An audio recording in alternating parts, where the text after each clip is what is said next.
স্বাগত খেলা যোগে আপনাদের সাথে আছি আমি ফাইম রহমান। বড় তারকাদের ছাড়া হাভিয়ার কাবরেরার দল যেন ছন্নছাড়া, সেই উদ্যম খুঁজে পাওয়া যায়নি নেপালের বিপক্ষে খেলা 90 মিনিটে। মজার ব্যাপার, স্বাগতিক নেপালের বিপক্ষেও কোনো তোড়জোড় দেখা যায়নি। দিন শেষে রংহীন লড়াইয়ে কেউ জেতেনি, হারেও নি কেউ। গোলশূন্য ড্র একটা ম্যাচের গল্প জানাচ্ছেন খালিদ জামিল। ভেবে দেখুন এমন একটা সিনারিও, হামজা চৌধুরী টিভি সেটের সামনে বসে দেখছেন বাংলাদেশের ম্যাচ। ওখানে ওরও খেলার কথা ছিল, তবে ইনজুরি কনসার্নে শেষ মুহূর্তে ছিটকে গেছেন দল থেকে। ম্যাচ দেখতে দেখতে ভাবছেন তিনি এমন একটা দলের জার্সিতে ইন্টারন্যাশনাল খেলেন যারা নেপালের মতো দলের বিপক্ষেও গোল করতে পারছে না, ম্যাচ জিততে পারছে না। কল্পনার এই ছবি বড্ড বেদনাদায়ক, তাই লেস্টার সিটি থেকে এক ঝটকায় বাস্তবতায় ফেরা যাক। কাঠমান্ডুর দশরথ রঙ্গশালা স্টেডিয়ামে কোনো রঙ্গমঞ্চ নেই, কোনো জাদু বাস্তবতাও অপেক্ষায় নেই। ম্যাচটা জামাল ভুঁইয়াদের জন্য অন্য কেউ এসে জিতে দেবে না। কিছু একটা যদি হয় সেটা করতে হবে নিজেদেরকেই। বল উইন করা, সঠিক কিংবা ভুল পাস, বল লুজ, আবার সেটা উইন করার চেষ্টা, এই চক্রই চলতে থাকে। এসব করেই 90টা মিনিট কাটিয়েছে বাংলাদেশ নেপাল। প্রথম ইন্টারন্যাশনাল ফ্রেন্ডলি ম্যাচে কারো কোনো গোল করার তাড়াই যেন ছিল না।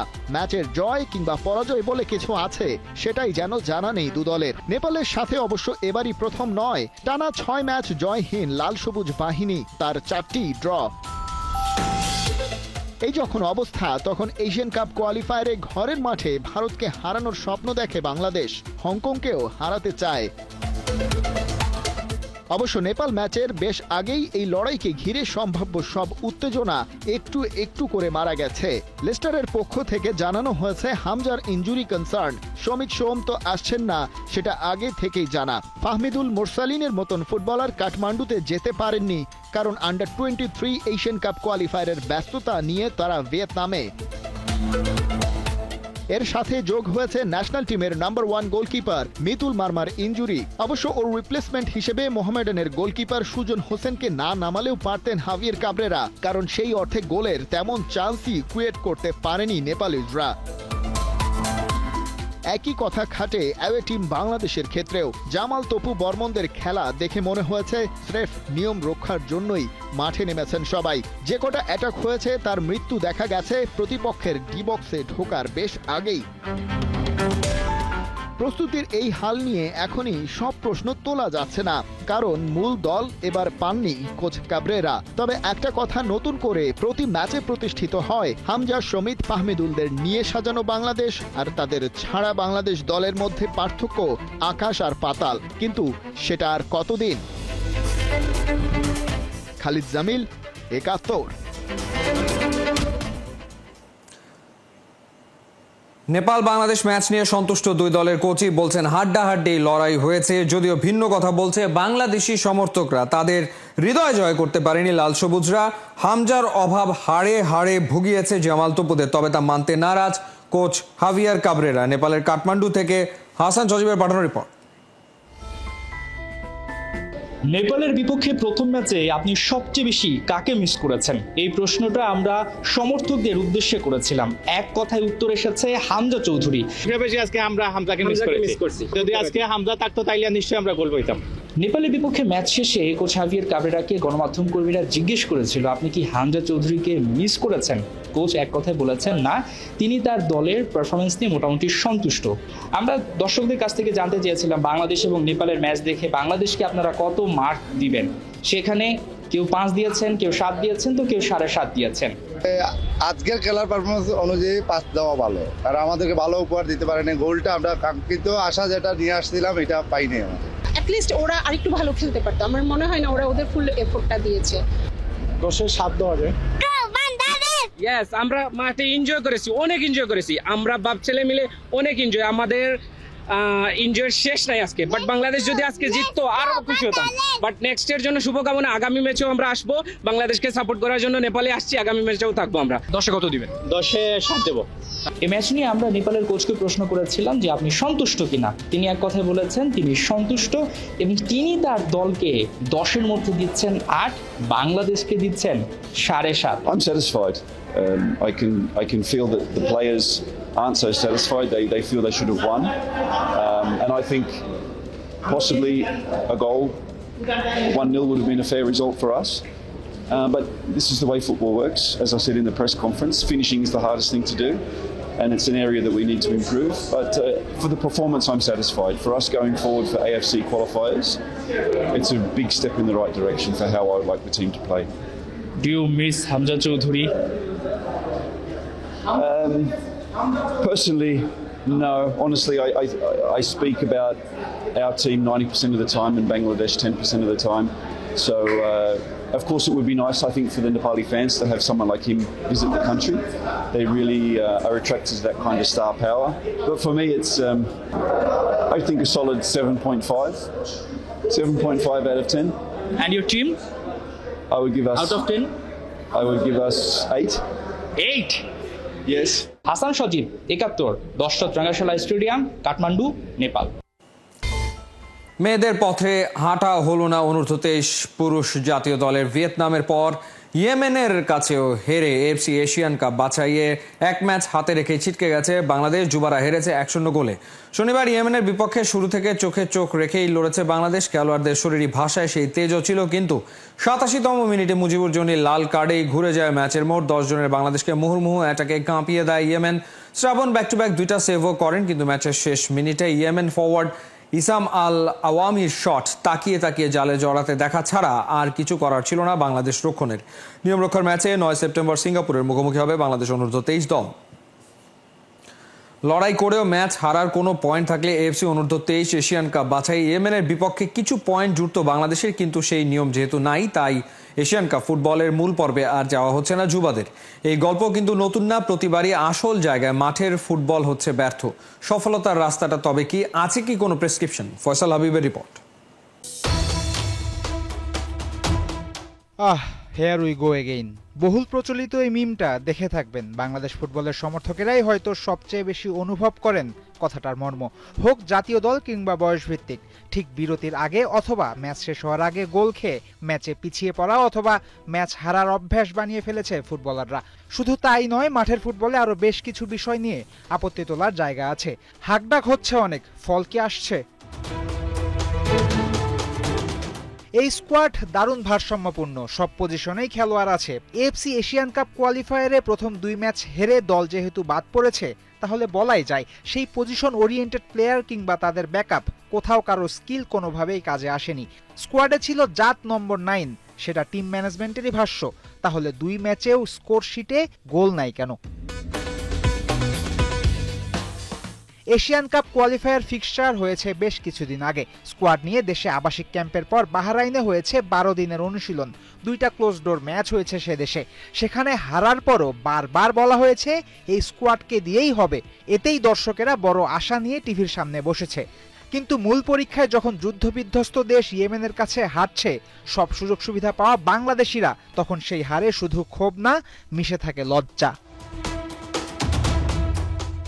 এবার আসুন প্রবাসী ফুটবলার সিলেকশন এবং তাদের পারফরমেন্সে। অনূর্ধ্ব-23 দলের স্কোয়াডে রাখা হয়েছে 4 প্রবাসী ফুটবলারকে।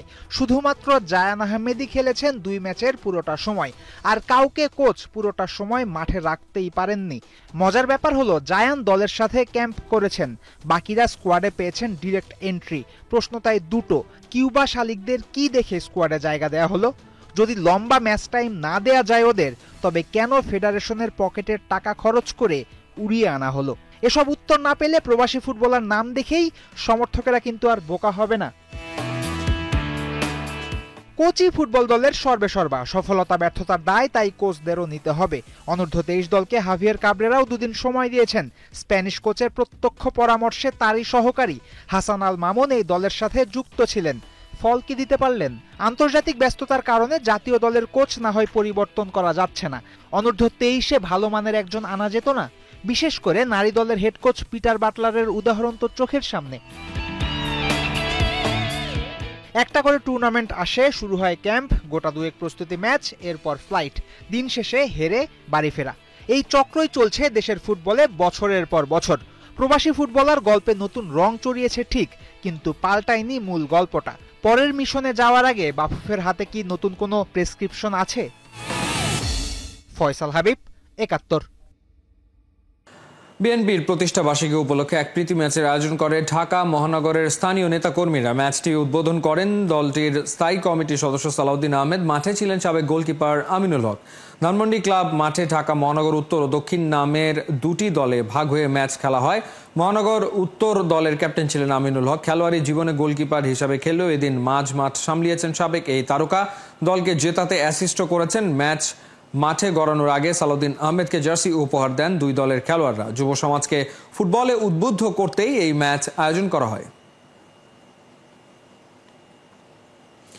দিনে দিনে বদলাচ্ছে বিসিবি নির্বাচনের রং। হুট করে চিত্রনাট্যে ফারুক আহমেদ। শোনা যাচ্ছে ইলেকশনের মাঠে নামার ঘোষণা দিতে যাচ্ছেন সাবেক প্রেসিডেন্টও। বিসিবি নির্বাচন সামনে রেখে আজ 3 সদস্যের ইলেকশন কমিশন গঠন করেছেন বর্তমান বিসিবি বস আমিনুল ইসলাম। এদিকে বিপিএল ফিক্সিং ইস্যুতে রোববারই কঠিন সিদ্ধান্ত নিতে পারে 4 সদস্যের কমিটি। নাইয়ান বিন জসিমের রিপোর্ট। এই ব্যাপারেই ওনাদের রিকমেন্ডেশনটা আসবে। আপনি যেভাবে বললেন, আমাদেরও যখন ইন্টারনাল আলাপ হয়েছে তখন কথা এটাই। গুড নিউজ হচ্ছে আমাদের 3 জনই ক্রিকেটের ব্যাকগ্রাউন্ডের লোক। পুরনো এই মুহূর্তটাই কি তবে বিসিবি নির্বাচনের নতুন ছবি হতে যাচ্ছে? ভোটের মাঠে বর্তমান প্রেসিডেন্ট আমিনুল ইসলামের পাশে দাঁড়াচ্ছেন সাবেক প্রেসিডেন্ট ফারুক আহমেদ। শুনতে অবাক লাগলেও ফারুক আহমেদের কাছে তেমনটাই নাকি প্রস্তাব গেছে, যারা আমিনুল ইসলামকে বিসিবিতে জয়ী দেখতে চাইছে। তবে অবাক হবার কিছুই থাকবে না যদি দিন কয়েকের মাঝে ফারুক আহমেদ নিজেই নির্বাচন করার ঘোষণা দিয়ে বসেন। শেষ কথা বলতে যে কোনো কথাই নেই ভোটের মাঠে। নতুন করে আবার ফারুক ভাইয়ের নামও শুনছি, আপনি এরকম কোনো কিছু শুনেছেন কিনা? ক্রিকেটের 3টা ক্যান্ডিডেট যদি ফারুক ভাই আসে, আমি জানি না যে ফারুক ভাইয়েরটা কতটা কনফার্ম। যদি হয়, গুড নিউজ হচ্ছে আমাদের 3 জনই ক্রিকেটের ব্যাকগ্রাউন্ডের লোক, ইন্টারেস্টেড।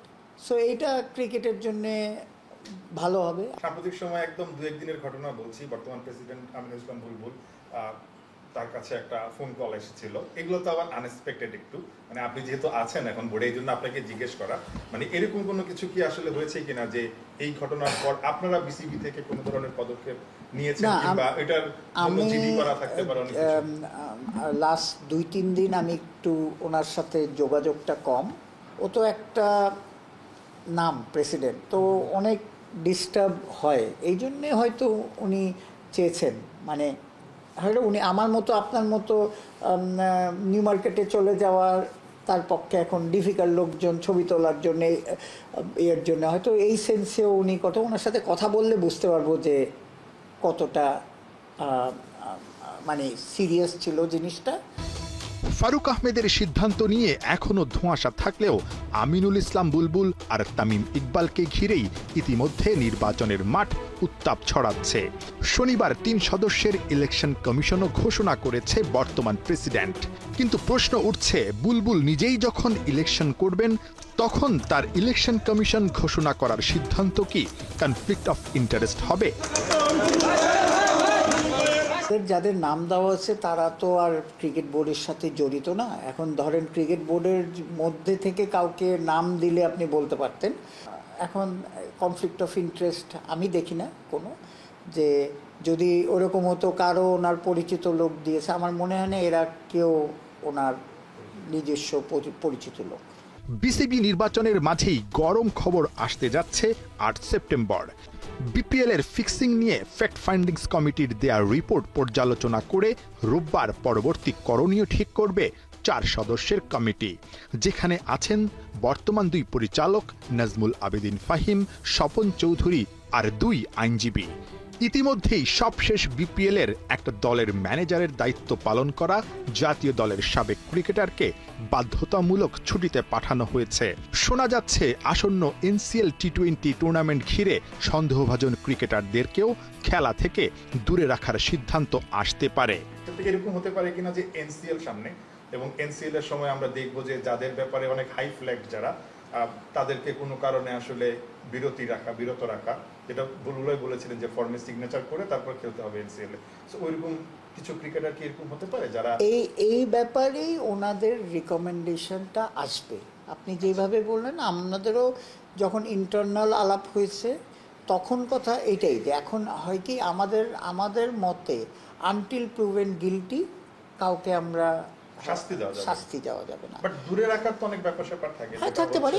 এটার এই জন্যেই আমরা এটা শোনেন, কারো যদি ফ্ল্যাগ থাকে, কারো নাম আসে, মানে কিভাবে আমরা করব, এই যে আপনি বললেন যে বাইরে রেখে করবে না চলবে, এই ডিসিশনগুলি দিবে, তখন আমরা বোর্ড বলতে পারবো, এই রিকমেন্ডেশনে আমরা আমাদের মতামত দিতে পারবো।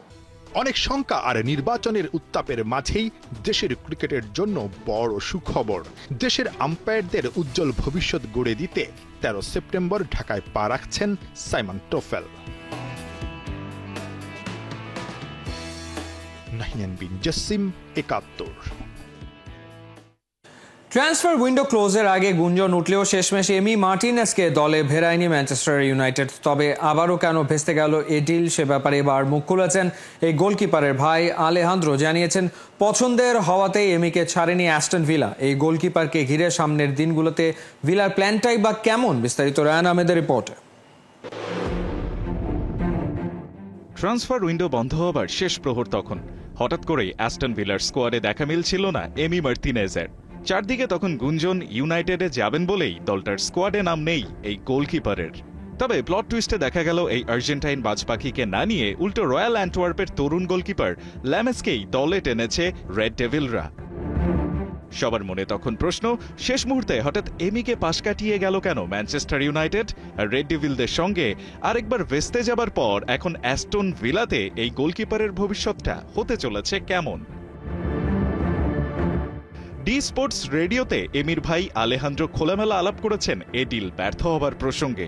সেখানেই তিনি জানিয়েছেন এ ডিল না হওয়ার পেছনে অ্যাস্টন ভিলা অথরিটির কেমন ভূমিকা ছিল সে বিষয়ে। সে সবার কাছে পছন্দের, আর পরিচালকরা তাকে বিক্রি করতে চাননি, কারণ সে দলের প্রধান খেলোয়াড়দের একজন। অন্য এক দল তাকে চাইছিল, আর বিরোধটা মূলত এই বাণিজ্যিক দ্বন্দ্ব নিয়ে শুরু হয়। এখানেই শেষ না। আলেহান্দ্রোর দাবি, নাপোলিতে ম্যারাডোনা যত বড় লেজেন্ড ছিলেন, অ্যাস্টন ভিলাতে এমি ঠিক তত বড়ই একজন লেজেন্ড ফুটবলার। তাই এমন একজন প্লেয়ারকে দলটা সহজে চায়নি ছাড়তে, যে কারণে ভেস্তে গেছে ইউনাইটেডে ট্রান্সফার ডিলটা। এদিকে শেষমেশ অ্যাস্টন ভিলাতেই থাকার কারণে এই গোলকিপারকে আবারও দলের সঙ্গে যুক্ত করতে চায় দলটার কোচ উনাই এমেরি। তবে তার আগে তারা এটাও নিশ্চিত হতে চায় আর্জেন্টাইন এই বাজপাখির মন ভিলাতে আবার বসবে কিনা সে ব্যাপারে। দলটার সাফ কথা, পুরোপুরি কমিটমেন্ট না পেলে এমিকে ভবিষ্যৎ ভাবনায় প্রাধান্য দেবে না ওরা। তবে এক্ষেত্রে আর্জেন্টিনার কোচ লিওনেল স্কালোনি খানিকটা যেন সাফাই গিয়েছেন এই গোলকিপারের পক্ষে। তার দাবি, ম্যানিউতে যেতে চাইলেও শেষমেশ না যেতে পারার ব্যাপারটা মেনেই নিয়েছেন মার্টিনেজ। আর পজিটিভ মাইন্ডসেটের কারণে এই বাজপাখি আকাশী নীলদের হয়ে বিশ্বকাপ বাছাই পর্ব শেষ করে ক্লাবে ফিরলে সেখানে যে নিজের শতভাগ দেবেন সে বিষয়ে নেই কোনো সন্দেহ। রায়ান আহমেদ, ৭১। এই ছিল এই মুহূর্তের খেলাযোগে। সরাসরি সংবাদ অনুষ্ঠান দেখতে চোখ রাখুন ৭১-এর ফেসবুক পেজে এবং সাবস্ক্রাইব করুন ৭১-এর ইউটিউব চ্যানেলে। ৭১-এর সাথেই থাকুন।